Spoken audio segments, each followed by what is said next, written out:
So the compliance function has changed quite a bit over the last 15 years.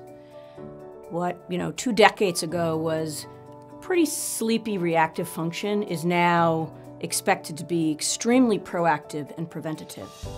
And I see 3 trends occurring within the compliance function. Number 1, elevation of compliance as a discipline.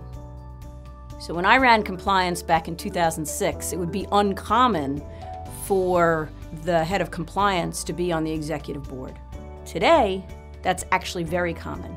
And if they're not on the executive board, they're at least have a seat at the table at the most senior meetings. So today's chief compliance officer needs to be very comfortable being part of the strategic risk analysis of the firm.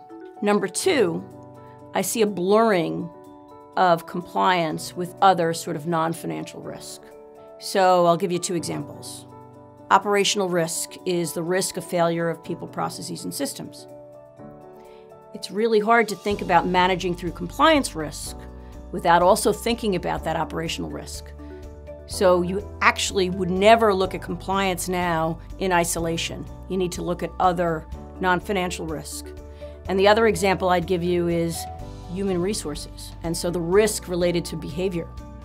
So today, compliance is about behavior, building a culture. What motivates someone to have non-compliant behavior or to have compliant behavior? You need to build that culture. You need to motivate people to do good business. And number 3 is passion for technology. So as a compliance person, you don't need to be a coder, but you need to have an understanding and a passion for technology and an appreciation for how helpful technology can be in today's compliance function.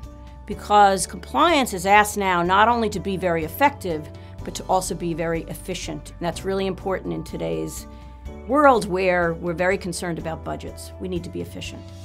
And if you think about the reams of data that a compliance officer needs to look at every day, technology can help you organize that data. If you're looking at this data for purposes of monitoring behavior to be proactive and preventative, we can design algorithms that can help track that behavior.